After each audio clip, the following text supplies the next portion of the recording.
animals, how one animal service is seeking solutions to a common problem. Plus, as the Olympics continue, we're looking into why clay courts are being used for tennis in today's Weather IQ. WCNC Charlotte at 9:30 starts right now.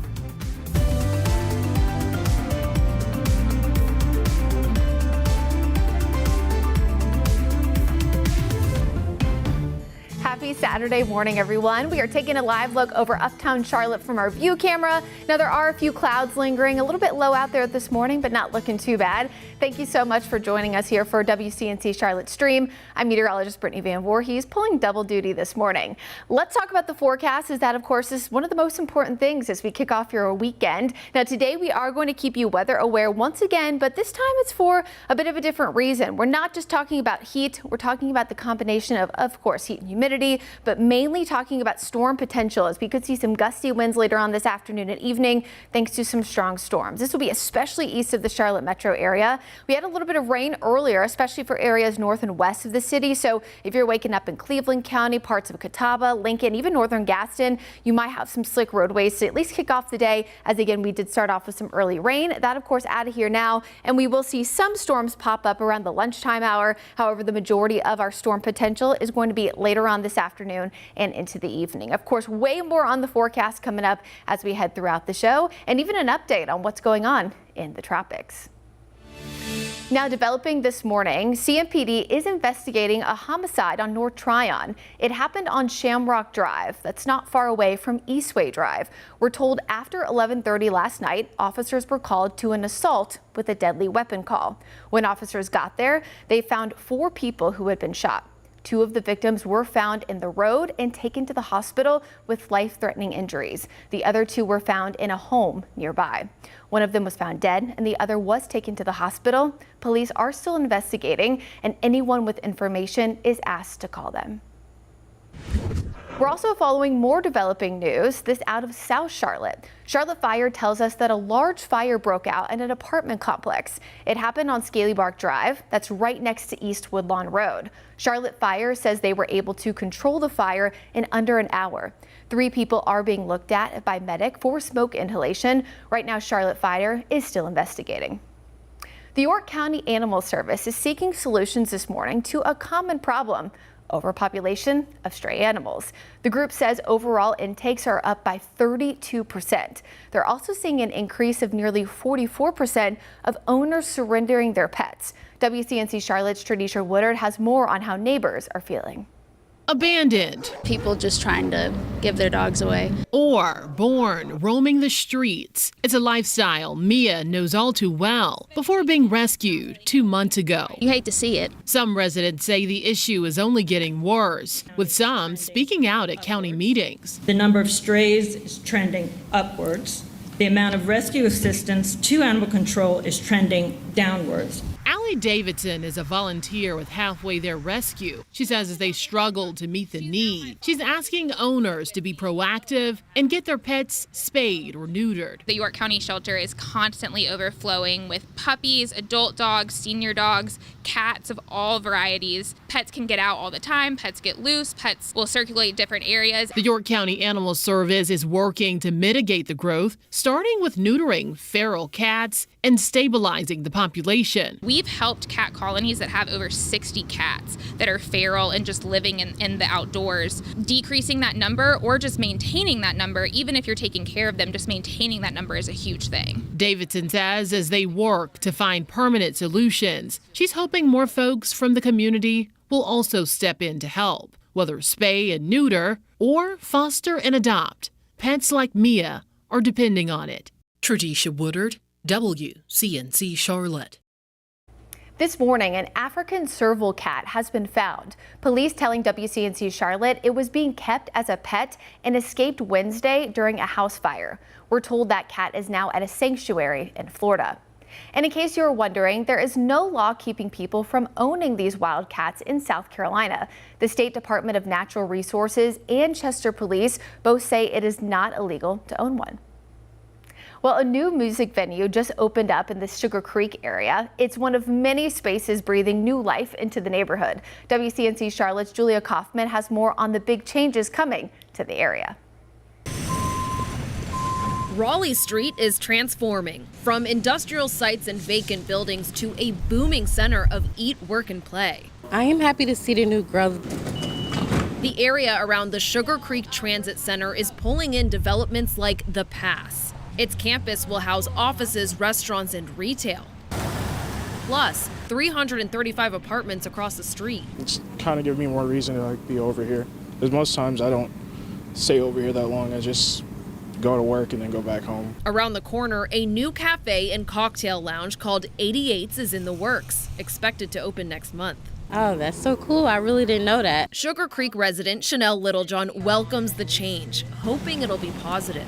I do think that they're working to make the area safer. Kenneth Black agrees, noting he's seen a little less crime recently. Sometimes it can get a little rough, but it's not as bad as it was before, honestly. But he worries growth will lead to higher rent. Prices are definitely going up. It's kind of getting harder to find a good place that's not too expensive. Julia Kaufman, WCNC Charlotte.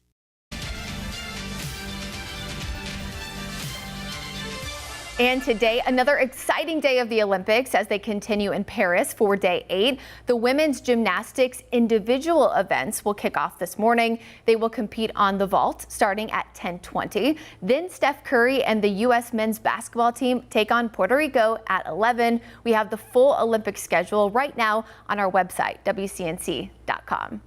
And a reminder that while the Olympics will be on WCNC today, we've still got your news headlines covered. We will be streaming live at 10 a.m. and 2 p.m. You can find that over on our website, WCNC.com, or inside our WCNC Charlotte mobile app. Then join Ben and Sarah for a special Olympic Zone broadcast at 7:30 tonight.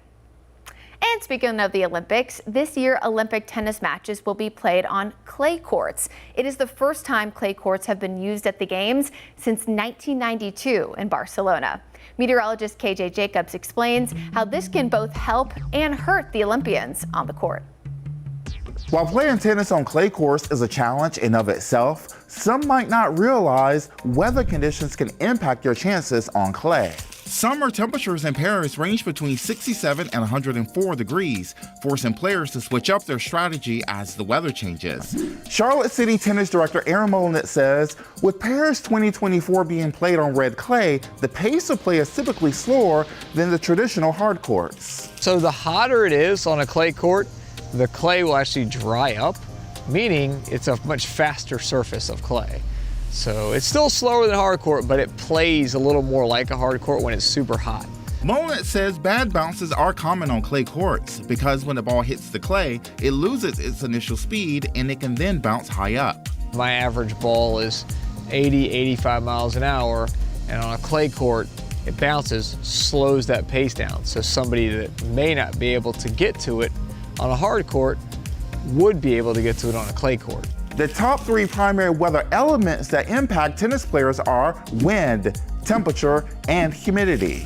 Wind, because wind speed and direction can be unpredictable. Athletes must focus on their serves and adjust their hitting power. Wind can throw off the ball toss while serving. Hitting into the wind requires a harder hit, less power needed with the wind at your back. Shot selection is important, such as more topspin. Temperature. A tennis player will feel the heat, and the temperatures will impact the ball's reaction too. Heat radiates off the court and it feels hotter for players. A hot tennis ball is more elastic and it bounces higher. Heat causes the ball to skid and reduces reaction time. Humidity. If it's humid during the match, the ball's weight may change and it can tire out even the most elite athletes. High humidity keeps the players sweaty, adding more weight and stress on the players. And lastly, weather can impact the rackets too. When it's colder, players want less tension in their strings to generate more power in their strokes. But when it's warmer, tighter strings can give them more control. I'm meteorologist KJ Jacobs, WCNC Charlotte. Pretty cool weather IQ. Also, typically different players, like Nadal versus Federer, can be better on different kind of courts like clay. versus grass. Really cool IQ from KJ. Thanks so much. Now, if you are playing tennis outside today, know that it is still going to be hot and humid, but really the big things you have to watch out for, not the heat, but the storm potential. We have the best chance to see storms across the Charlotte area about 2 p.m. to midnight. We want you to stay weather aware as these could cause some heavy rain, which may lead to localized flooding. We've seen a lot of rain over the past few weeks, and gusty winds, when the ground is already saturated, can oftentimes, at least slightly easier, topple over trees. So if you have any concerns in your yard, make sure you're watching them closely. Most areas dry out there this morning, although we did have some rain earlier, mainly north and west of Charlotte. One tiny little sprinkle there in Rowan County. As we zoom out, though, you can see nothing on the radar yet coming in from the west, but we are going to have more storm potential as we head throughout the day. So here's Futurecast by 2 o'clock. You can see a few storms developing up in the mountains and foothills, and then a few popping up just northwest of the Charlotte metro area around that time frame. So places like northern Mecklenburg County into Gaston County, northwestern York, all the way up toward Cabarrus as well as Rowan counties. But these are going to get much heavier and widespread as they push east and southeast of the Charlotte metro. Notice in just that few hour span how much heavier this rain starts to look. Again, heavy rain, localized flooding, gusty winds, and then we of course know frequent lightning, especially when the heat and humidity is a little higher. For tomorrow morning, though, we're looking mostly dry. I do think we could see some areas of patchy fog. This happens a lot when the ground is saturated and we have a lot of humidity overnight. So expect some patchy fog for Sunday morning. We will see some pop-up storms as well for Sunday afternoon, but these are going to be overall much less widespread than what we'll have today. Then as we approach Monday, we could actually see some of those outer bands from what right now is Tropical Depression 4 starting to make their way into the Charlotte area, but a lot of questions still remain about what TD4 will do, which we'll of course get to coming up. What you need to know temperature-wise this afternoon is temps will reach the lower 90s, but will feel like the upper 90s for the majority of the afternoon. So while I'm not saying that this is not hot, we are just not going to be as hot as we have been. So yesterday we peaked at around 103 in the Charlotte area for the heat index, the day before 101, so just a few degrees lower for today. I'll still say, though, if you're going to be outside, make sure you're staying hydrated. All right, speaking of Tropical Depression 4, right now it is a tropical depression, but this storm will eventually get the name Debbie. It is the fourth storm of the 2024 Atlantic hurricane season. As of the latest update, it is right over the central and western part of Cuba, wind around 30 miles an hour, so it's not yet up to that 39-mile-per-hour wind speed, which would make it a tropical storm. Still trying to gain some organization as it's right now over land, but once it eventually emerges back into the Gulf of Mexico, is expected to become a tropical storm and a strong one, as some of those winds are indicated to get close to Category 1 hurricane strength. So it's not out of the question that TD4, eventually Debbie, could get that designation before making landfall in Florida. Again, still a little bit of mess to work out here. Now, if the first thing you're wondering is why Debbie 4 is expected to take this trek, well, right now we have high pressure over to the west over the state of Texas, and then we have a frontal boundary that's situated right here over the Carolinas. So storms, hurricanes, tropical storms, take the path of least resistance. So as the high pushes it this way, but the front blocks it from heading more inland towards Charlotte, that's why as of now, it's expected to take this trek. But you notice as you got to day 5 how the cone was a little bit wider. It's because there's a little bit more uncertainty about whether or not this storm will actually linger for a few days, which could kind of jostle where some of the heaviest rain and the highest winds are going to be. As of right now, not expecting any tropical storm force winds here in the Charlotte area. You can see that risk is much higher near the immediate coast, where it's around 30 to 40% from Charleston up to the Outer Banks of North Carolina. Now, coastal impacts mainly Monday, Tuesday, but we'll start to see some rain again on Monday as well. But if that storm were to linger for a few more days, we could see rain for additional days too.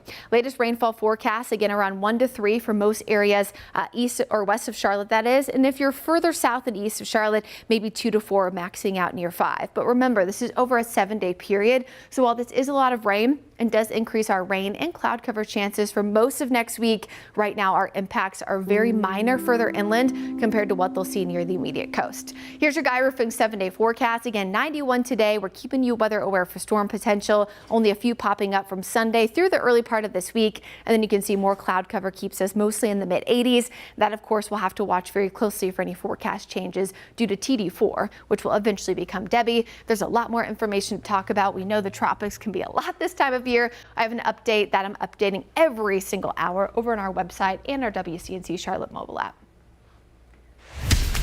Now, after all that weather, it's time to take a look at what's happening in sports. Here is Sports Director Nick Carboni.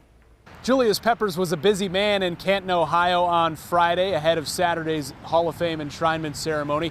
Pep receiving his gold jacket at a great ceremony in downtown Canton Friday evening. In the morning, he was at the plaza joining his new Hall of Fame classmates, and they joined every living member of the Hall of Fame that could be here in Canton for a class photo and a group photo. Julius Peppers was asked if all this is setting in for him.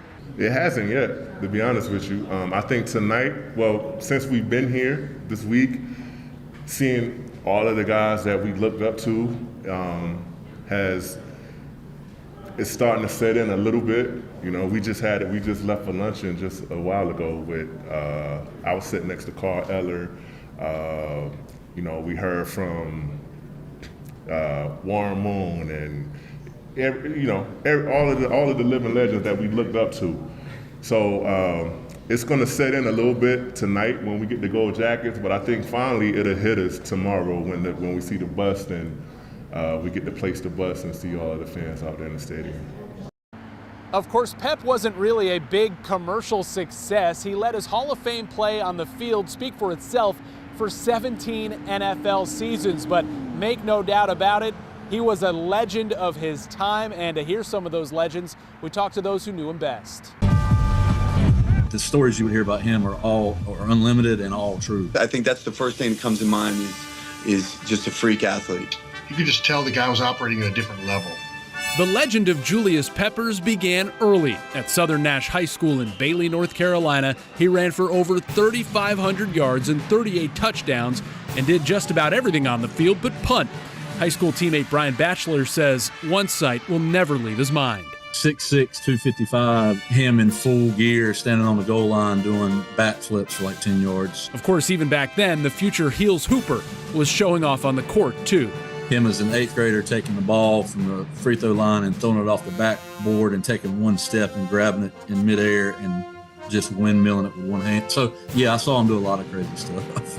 By the time Peppers got to the NFL, even seasoned veterans like Kevin Donnelly were weary of lining up across from him. Just like, I want no part of that. I don't want to see him. I don't need to see him. Receivers like Ricky Prohl had little contact with Peppers at practice, except when he subbed in for him. Peppers never registered a catch on offense, but it wasn't for the Carolina coaches' lack of trying. We tried to get him in the red zone for jump balls, and then when you get in the red zone, that's your opportunity. And hey, here comes Pep. There goes Prohl, going out.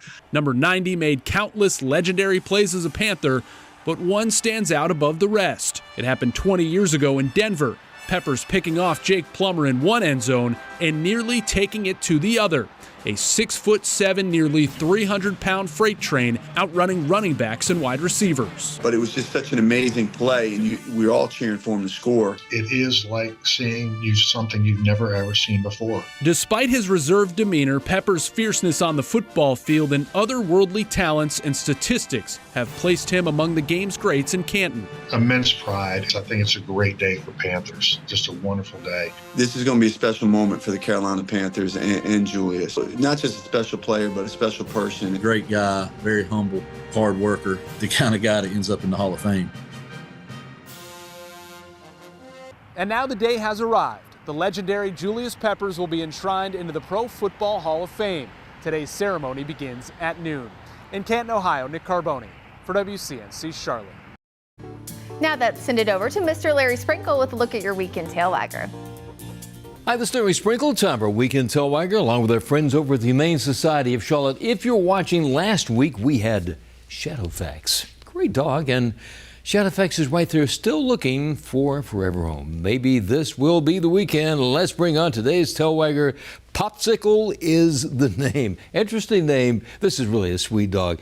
She weighs about 55 to 60 pounds, is about 7 years old, and just a great dog. A very happy, gentle dog, gets along with other dogs, knows a few commands, and just loves people. Loves to be right there with you 24/7. If you're looking for a great forever furry friend, all you got to do is log on to humanecharlotte.org. Humanecharlotte.org has all the information. So let's get a few one more time. Once again, this is Popsicle, weighs about 50-55 pounds, a sweet and gentle dog, and Popsicle is our weekend tail wagger. Someone please go adopt Popsicle and go get them a popsicle. Your forecast again today, we are looking at the chance for strong to severe storms after 2 o'clock, but also we still have the heat and humidity, lots of sunshine, allowing for our UV index to reach very high category the next 2 days. Although I do think we'll be closer to high early next week as we do eventually bring in that opportunity for more clouds and more rain. Again, a lot of this is going to depend on the eventual trajectory of Tropical Depression 4 that will eventually get a name. Gusty winds, heavy rain, frequent lightning, especially for areas east and southeast of Charlotte today. Make sure you are staying weather aware by downloading the WCNC Charlotte mobile app. And that is going to be all the time that we have for WCNC Charlotte. We thank you so much for starting your day off with us. Have a safe and happy Saturday and enjoy the Olympics.